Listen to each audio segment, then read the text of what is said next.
Bonjour, c'est M. Boy.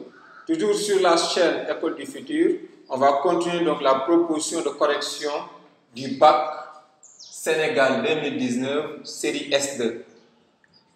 Au niveau de l'exo 1, on a donné dans une classe, donc on va lire l'énoncé, dans une classe, sur 45 élèves, 30 ont la moyenne au premier devoir de mathématiques.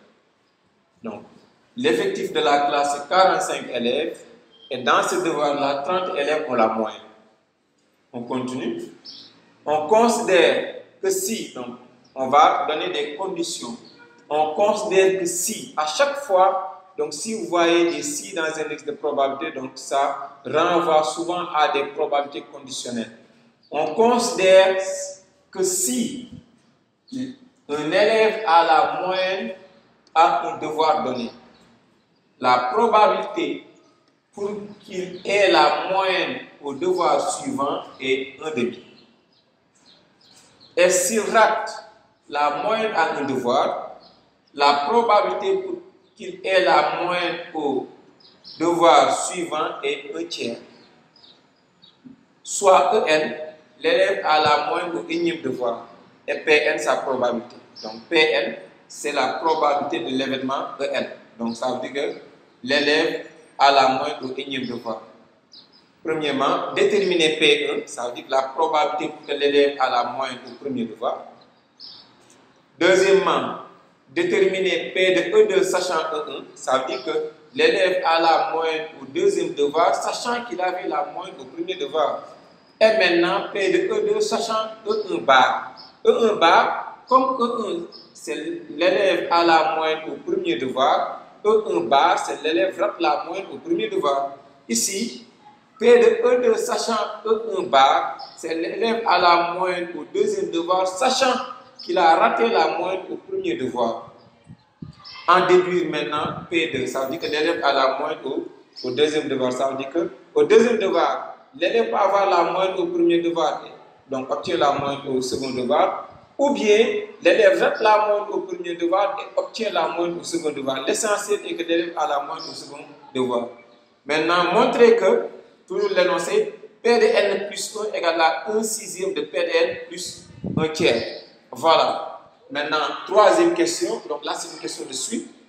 Troisième question, on définit une suite U de n égale à P de n moins 2/5. P de n, donc c'est la probabilité d'avoir la moyenne au énième devoir.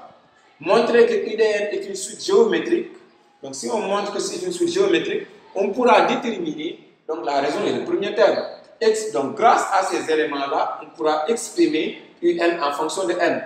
Puis aussi Pn aussi en fonction de n. Pn et Un donc reliés. Maintenant, ensuite, dernière question, calculer la limite de la suite P, donc Pn. C'est aussi dire que la limite quand n tend vers plus l'infini de Pn. Voilà un X de probabilité. Et à chaque fois, si on a un X de probabilité, je vous ai dit que, donc, d'abord, il faut souligner donc les éléments clés. Ici, dans une classe, l'effectif total de la classe est 45 élèves. Dans ces 45 élèves-là, 30 ont la moyenne à chaque fois au premier devoir. Maintenant, la deuxième information, c'est quoi? Donc, on considère que si, là, on commence à donner des conditions. Si l'élève a la moyenne au premier devoir donné, la probabilité pour qu'il ait la moyenne au devoir suivant est 1/2. Donc, ça renvoie à une probabilité conditionnelle, je vous disais tout à l'heure. Et pour régler donc, ou bien synthétiser, ou bien résumer un exercice de probabilité conditionnelle, on fait ce qu'on appelle l'arbre de probabilité. Un arbre de probabilité, donc, ou bien arbre pondéré, ça permet de résumer l'exercice et de calculer facilement donc, les probabilités des événements. Ici, comment on dessine l'arbre? On a dit, dans une classe de 45 élèves, l'arbre commence toujours par un nœud qu'on appelle par exemple la racine de l'arbre. Et maintenant, donc, les événements possibles. Les événements possibles, les événements aléatoires possibles. Un événement aléatoire, c'est quoi? C'est un événement dont on ne peut pas prévoir le résultat. Ici, donc, dans cette classe-là, soit on a la moyenne au premier devoir, on l'appelle E1. Soit on rate la moyenne au premier devoir, on l'appelle E1 bar. C'est l'événement contraire. L'événement contraire de E1, c'est E1 bar. Maintenant, on a une classe où au niveau du premier devoir, soit l'élève a la moyenne, soit l'élève n'a pas la moyenne. Donc c'est comme ça qu'on dessine là, un bar. Ça, c'est le premier événement aléatoire. Maintenant, si l'élève a la moyenne au premier devoir, on l'appelle P1. La probabilité, c'est P1. Maintenant, si l'élève rate la moyenne au premier devoir, c'est donc, parce que la somme des probabilités possibles, c'est 1. Maintenant, E1 bar, sa probabilité, c'est 1 moins P1. Donc, si P1, c'est l'événement, c'est la probabilité de l'événement E1, 1 moins P1, c'est la probabilité de l'événement E1 bar. Voilà, c'est comme ça qu'on débute donc l'arbre de probabilité. Dans cette classe-là, soit l'élève a la moyenne au premier devoir ou bien l'élève rate la moyenne au premier devoir. Si l'élève a la moyenne au premier devoir, l'événement c'est E1. Si l'élève rate la moyenne au premier devoir, l'événement c'est E1 bar. C'est l'événement contraire. Et maintenant, sa probabilité pour que l'élève a la moyenne au premier devoir, c'est P1.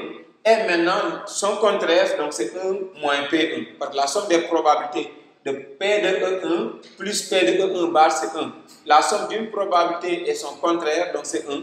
Donc, c'est pourquoi donc, la probabilité de l'événement contraire, c'est 1 toujours moins P de l'événement. Maintenant, voilà ce qui se passe au premier devoir. Au second devoir, si l'élève a la moyenne au premier devoir, il peut avoir la moyenne au second devoir. Comme il peut rater la moyenne au second devoir, on l'appelle E2 bar. E2, c'est la probabilité pour que l'élève a la moyenne au second devoir. Et E2 bar, c'est la probabilité pour que c'est l'événement, donc pour que l'élève rate la moyenne au second devoir. Maintenant, s'il rate aussi la moyenne au premier devoir, il peut avoir la moyenne au second devoir, on l'appelle E2, ou bien E2 bar, l'élève rate la moyenne au second devoir. Donc, comment on lit les branches? Dans un premier temps, ici, voilà donc le nœud, et donc voilà les branches qui mènent vers les feuilles. Maintenant, les feuilles, donc c'est les événements aléatoires possibles. Maintenant, E1, c'est l'événement pour que l'élève a la moyenne au premier devoir. E2, c'est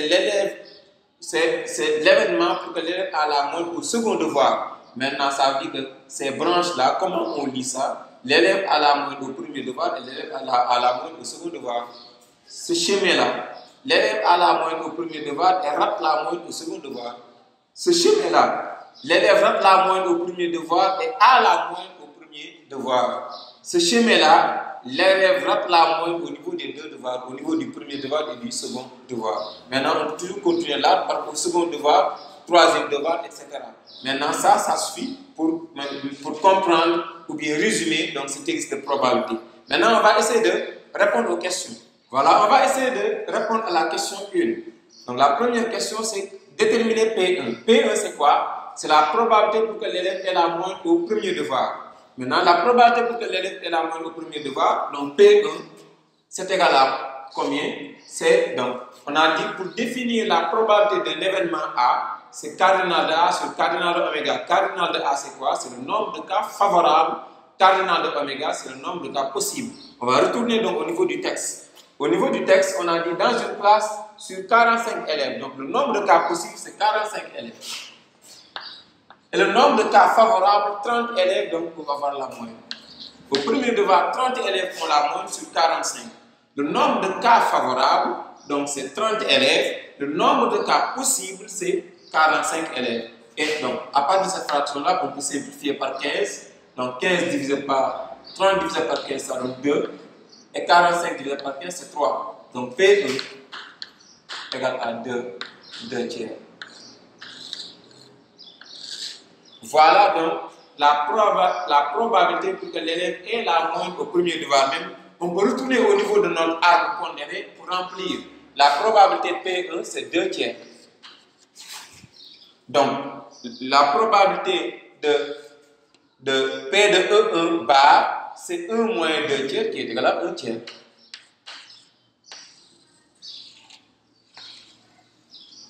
P de 1, c'est 2 tiers. Maintenant, 1 moins P de 1, c'est 1 moins 2 tiers qui est égal à 1 tiers. On continue toujours à remplir là. On dit quoi? Donc, on considère que si l'élève a la moyenne à un devoir donné, donc ça veut dire que la probabilité pour que l'élève a la moyenne à un devoir donné, donc ici, la probabilité pour que l'élève a la moyenne au devoir suivant est 1,5. L'élève a la moyenne à un devoir. La probabilité pour que l'élève a la moyenne au devoir suivant, c'est 1,5. Donc, naturellement, la probabilité pour que l'élève rate aussi la moyenne, c'est 1,5. On continue toujours le remplissage. Deuxième question. Et s'il rate la moyenne au premier devoir, donc c'est cette branche-là, il rate la moyenne au premier devoir, ou bien à un devoir donné. Donc, la probabilité pour que l'élève ait la moyenne au devoir suivant, c'est 1/3. Il rate un devoir, la probabilité pour que l'élève ait la moyenne au devoir suivant, c'est 1/3. Donc, la probabilité pour que l'élève rate la moyenne, ça va donner 2/3. Donc, à chaque fois, voilà les branches. Et à partir d'une génération, souvent, d'une génération de branches, souvent, la somme des probabilités, c'est 1. Une génération de branches ici, la somme des probabilités, c'est 1. Une génération de branches, la somme des probabilités, c'est 1. Voilà, donc c'est comment on remplit les probabilités. Maintenant, on va appeler génération, donc les éventuels. Donc, à partir d'un nœud, voilà, donc la racine. Et là aussi, donc c'est un nœud. À partir d'un nœud, donc les branches qui mènent vers les événements aléatoires, donc ça que je vais appeler génération, et la somme des probabilités, c'est souvent égal à 1. Souvent, j'ai bien dit souvent. Je n'ai pas dit toujours. Voilà. Maintenant, dans cet exercice-là, donc la somme des probabilités est égale à 1, puisque c'est des événements incompatibles. Donc ici, regardez cette branche-là, c'est l'élève a la moyenne au premier devoir et obtient la moyenne au deuxième devoir. L'élève a la moyenne au premier devoir, rate la moyenne au deuxième devoir. Donc c'est des événements incompatibles. Donc c'est pourquoi donc, les générations de branches font toujours 1.